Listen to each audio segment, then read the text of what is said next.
Hello, welcome to From the South. I'm Laura Prada from the Telesur Studios in Caracas, Venezuela. We begin with our news. You stay with us.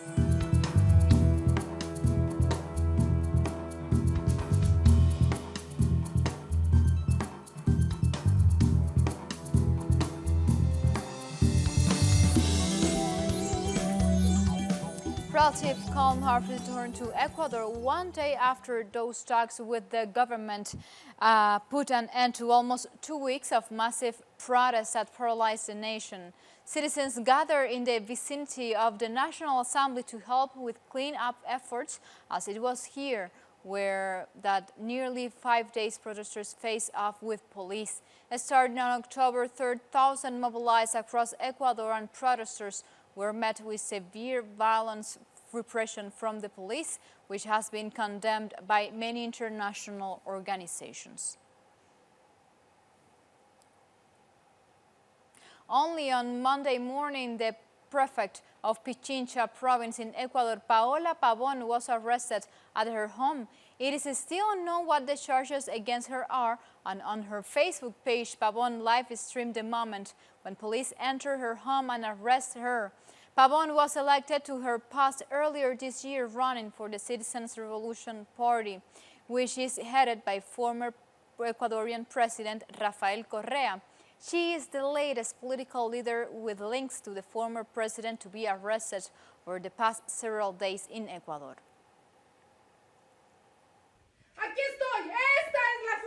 Here I am. This is how this government works. They found me in bed, sleeping. This is a conspiracy against us. Yesterday, they detained another political leader, and today it's my turn. But I'm not afraid. Let the world know. They kicked my door down, entered my house. A soldier entered my room. I have rights like any other citizen.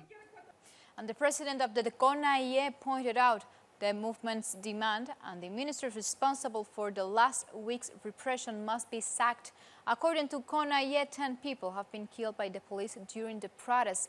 Hundreds have been also injured and over 1,000 arrested. The only thing we have done is fight for our country. And we have said that Maria Paula Romo, the Minister of the Interior, must go. And the Minister of Defense, Osvaldo Jarrín, must also be sent home. Meanwhile, President Moreno has not officially repealed Decree 883 yet. He did announce on his Twitter account that he will repeal the decree in the next few hours, but hasn't specified when exactly that will happen. He said that he will replace it with a new decree that will give resources to those who need them the most. However, this point is in dispute, as it could mean the fuel price rises remain in place. And one of the indigenous leaders who made the most impact on the attack with the government was Leonidas Issa, the president of the indigenous and campesino movement of Cotopaxi. During his intervention, he said that conflicting these massive protests with any particular political interest was irresponsible. Nosotros queremos ser absolutamente claros. We want to be absolutely clear. I think it is highly irresponsible to conflate these protests with vandalism or the interest of Correístas. We are being short-sighted. We are not being objective. Even we were shocked by the amount of people who joined the protest. I highly doubt Rafael Correa has the political power to mobilize so many people. We are giving too much credit to something that is very unlikely. Therefore, trying to hide the truth of what's happening is highly irresponsible. The agreement reached on Sunday night was greeted as a huge victory of the protesters who have faced severe police violence for the last week, almost 12 days, specifically in the capital, Quito. Indigenous and other protesters burst into cheers as they watched the agreement announced on live TV.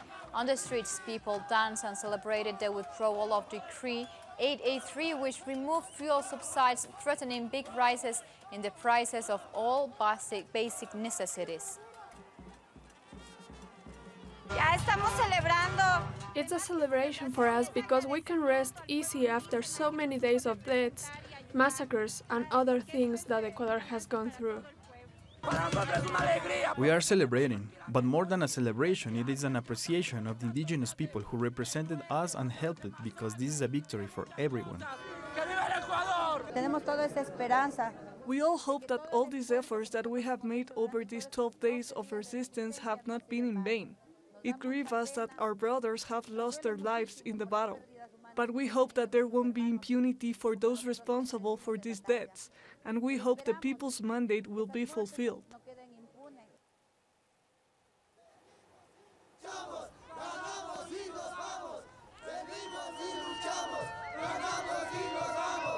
Some of the indigenous protesters chanted, "We came and fought, we won, and we are leaving," as they set off on trucks back to their communities. Thousands of indigenous people from the northern and central highlands, as well as from Amazonia, converged on Quito in the last week to lead the protest. But not only native Ecuadorian people, indigenous communities, also social movements from Ecuador joined this massive protest. Venimos y luchamos, ganamos y nos vamos. Venimos y luchamos. Now we move on to other topics also in Latin America, because we are on election schedule in Argentina, because there was held the first presidential debate this Sunday night ahead of general elections on this October 27th. The debate focused on international relations, the economy, human rights, diversity, gender rights, education and health, and all presidential candidates participated, including current President Mauricio Macri, Alberto Fernández, Roberto Lavagna, Nicolás del Caño, among others. During the debate, the Frente de Todos, Everybody's Front candidate Alberto Fernández confronted President Mauricio Macri about the country's growing economic woes. You should know, Mr. President, when the term ends, you will have left 5 million new poor people who were in the middle class and today are sunk in poverty. Mr. President, maybe you don't know, but of the 39 billion that the IMF gave us, 30 leaked out. Your friends took it away, Mr. President. And one day you will have to explain to Argentinians where those dollars went. For his part, current president and candidate for Together for Change, Juntos por el Cambio party, had this to say. And I'm also surprised that Alberto Fernandez tells me that I destroy the economy when he, until very recently, said more than once that President Cristina destroyed the economy. He said worse things. He said that she closed the economy, left it without reserve, increased poverty, and hid it and destroyed the economy. So let's tell the truth. If we need to reach consensus from the 10th of December, the best thing we can do is to tell the people the truth. Like this, we go to a first break, and very small one, hearing from the south. Make sure you follow us on Twitter at Telesur English, and on my account, of course, at Laura P. Telesur. You stay with us.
We begin with Caribbean news in this second part of the show, Antigua and Barbuda's Prime Minister Gaston Brown has said that he does not support the probe into former Executive Secretary of the Board of Education, Giselle Isaac. Isaac was charged for fraud and corruption, but was cleared after a successful no-case submission in the High Court last week.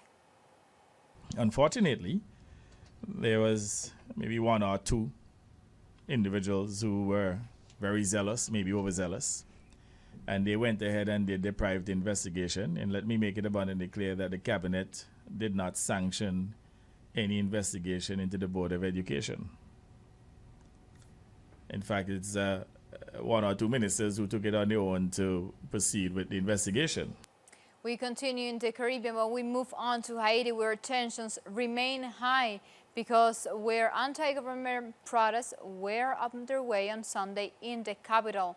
Demonstrators heightened their calls for President Jovenel Moise to step down any chronic food and fuel shortages. Protesters have faced heavy police repression, and police fired tear gas to stop a crowd from marching to the president's home on Saturday. At least 17 people have died and 200 others have been injured as a result of month-long protests. Recent demonstrations have been inflamed by the killing of a prominent journalist who had been covering the protests. And as we are saying, Haiti is facing a fifth week of protests after opposition leaders refused to back down on their call for President Jovenel Moise's resignation. Roadblocks went up across the country as demonstrations continue.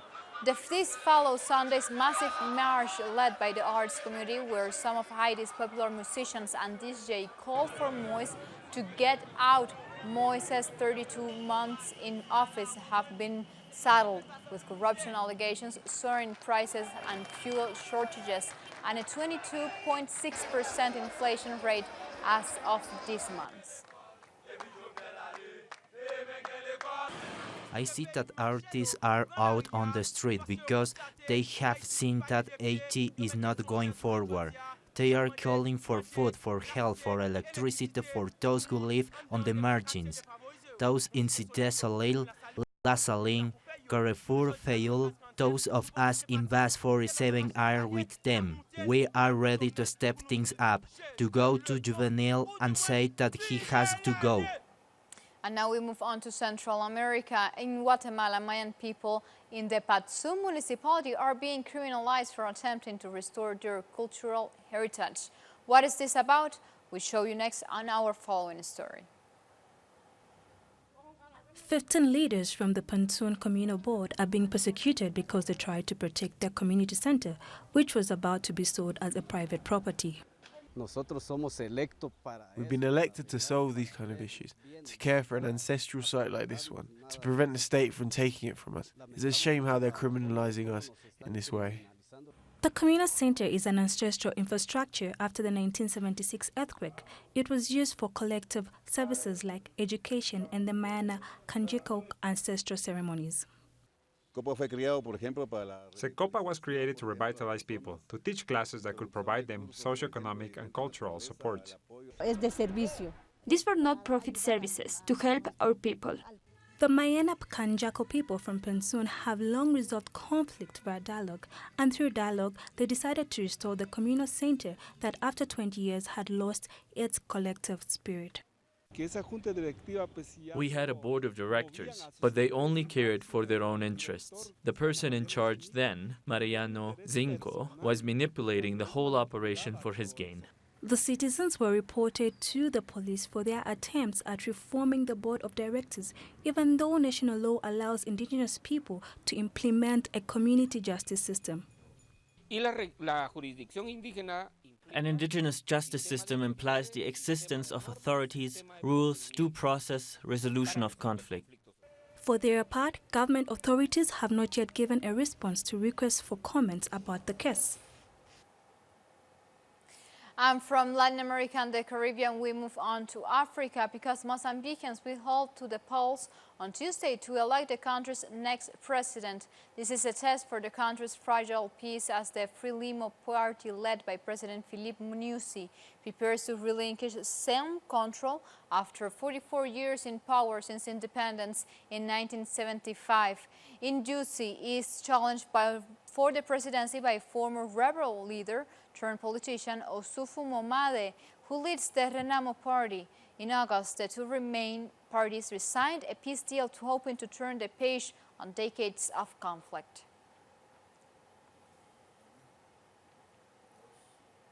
And South African police have marched in Pretoria against gender-based violence. Over 1,000 police officers embarked on the march after a continued rise in murders and social crimes against women in South Africa.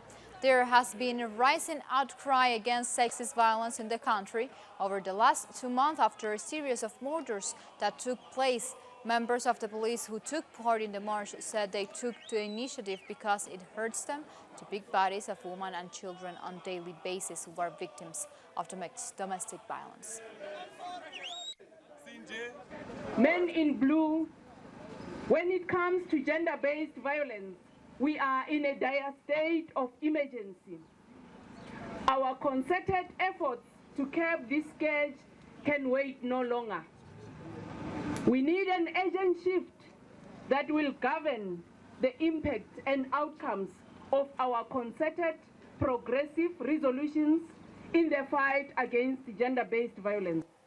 4 young demonstrators were killed in clashes between security forces and thousands of protesters in the Guinean capital, Conakry, on Monday. Authorities said a gendarme had also been killed during the unrest. Residents and reporters in several other cities in the country reported disruption with the schools sending pupils home.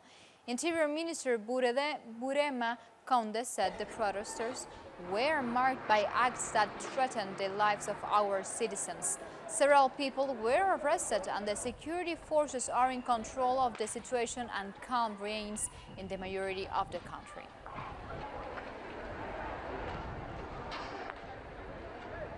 We are not in favor of amending the Constitution. That is why we are here. Our objective is to ensure that Alpha Conde does not remain in power for long, because if he changes the Constitution, if it holds a referendum, it means that he will remain in power for a long time. Today we are against the regime of President Alpha Conde and his cabal. That is why we ask all Guineans to come out today to say no what his government is doing, no to dictatorship, no to constitutional coup, and no to third term. The Nigerian government has announced that it will maintain a partial border closure imposed on goods. Nigeria's customs chief said a ban on goods coming into the country across its land borders will last in order to stop the flow of smuggled merchandise as well as illicit drugs and weapons into the country. President Muhammadu Buhari closed Nigeria's borders to goods trade in August in an effort to control smuggling.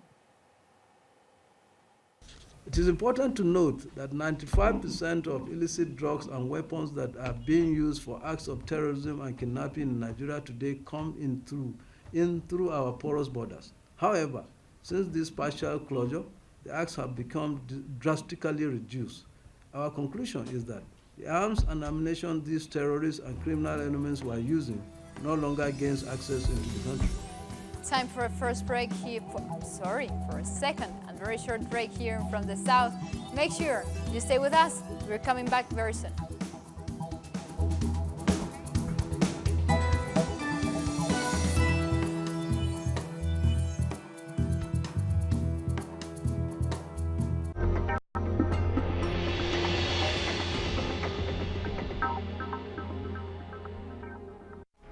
Pakistani journalist Tariq Ali examines the mass media influence promoted by imperialism. Get access to the analysis of the socio-economic and political life of the whole South America on our screen and platform in English. A critical place committed to the truth to determine the major events that transform the world today. On Monday, only on Venezuela.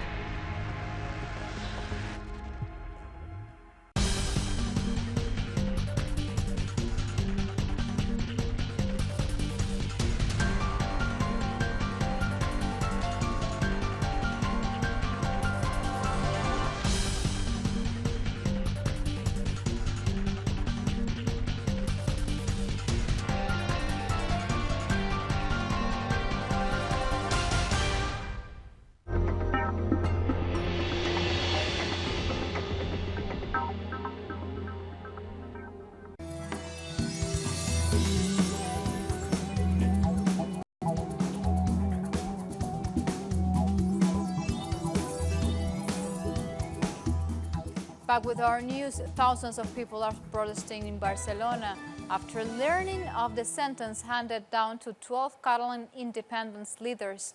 Students suspended classes and various groups are expected to join different mobilizations throughout the country. Spain's Supreme Court sentenced 9 Catalan separatist leaders to between 9 and 13 years of sedition over their role in an independence referendum in 2017. Former Catalan Vice President Oriol Junqueras received the largest sentence. The other defendants were fined for disobedience. Catalan's president has condemned the ruling.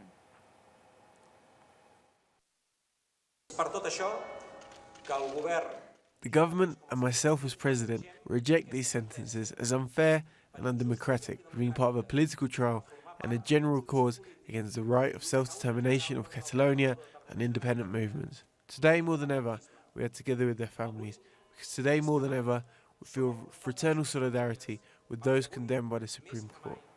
And following the Supreme Court ruling, thousands of separatist protesters clashed with riot police as they rallied at Barcelona's main airport and blocked roads leading there.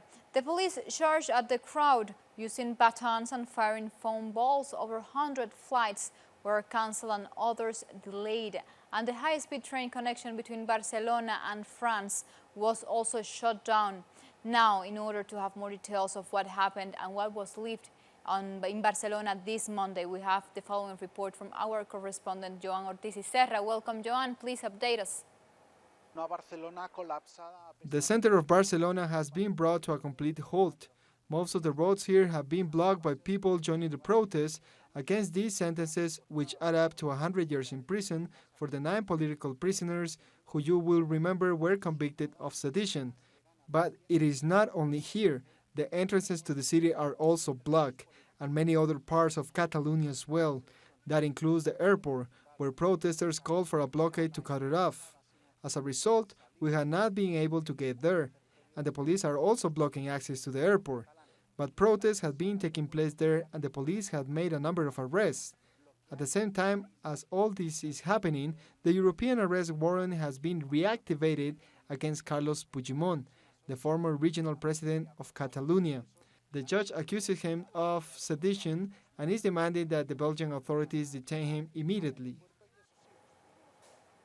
Thank you, Joan. We'll continue paying attention to the development of these protests in Barcelona. Now we move on to Poland, where Governing Law and Justice Party, or PiS, has claimed victory on Sunday's general election, securing a second 4-year term.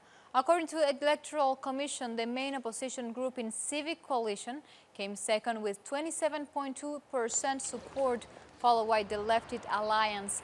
Residents of the capital, Warsaw, had mixed opinions over the results. This as the government is expected to continue reforms which Poland's European partners say are responsible for destabilizing democratic norms. And Canadian Prime Minister Justin Trudeau, who looks set to lose his majority after an October 21st election, said on Monday he needed a strong government to continue standing up to United States President Donald Trump. Mostly we were able to stand up to Donald Trump and his punitive tariffs on steel and aluminum. We were able to stand up when he wanted to tear up a trade deal that Windsor, indeed all Canadians, rely on. And we gathered Canadians together from coast to coast to coast, across the political spectrum, across all different backgrounds, from business, from labor, from different orders of government. And we approached this with a Team Canada that got it done. We secured a good trade deal with our most important trading partner at a time of American protectionism and uncertainty. And all the while, Andrew Scheer was saying that we had to cave. We had to just get any deal at any cost because NAFTA was too important and because that's what Stephen Harper told him to say. And the NDP? Well, the NDP have said that they want to tear up the current NAFTA deal and renegotiate it with Donald Trump. That's not standing up for workers. That's not standing up for Windsor. From Canada, we move on to other topics. Russian President Vladimir Putin traveled to Saudi Arabia on Monday and met with King and Crown Prince as he seeks to cement Moscow's political and energy ties across the Middle East. As part of Russian President Vladimir Putin's visit to Saudi Arabia, Moscow and Riyadh have signed several bilateral agreements. Russia and Saudi Arabia are divided over Syria and Iran. In addition, the two parties have signed a cooperation charter of the oil-producing countries adopted in July by the 14 members of OPEC, of the Organization of Petroleum Exporting Countries, and its 10 allies. We will work on commercial and investment opportunities between the two countries by signing a number of agreements. Those will, especially in the energy sector, have very positive outcomes. The Syrian government has stepped in to fight back Turkish forces and contain further attacks on the Kurds. The Syrian government has sent troops to the Turkish border to counter Ankara's offensive against the Kurds. This latest deployment is the first major dispatch of troops to Kurdish-controlled territory since Damascus started withdrawing from the northeast in 2012, following the withdrawal of United States troops from Syria. Kurdish-led Syrian Democratic Forces came under heavy bombardment over the weekend, with Turkey marking gains in two key border towns.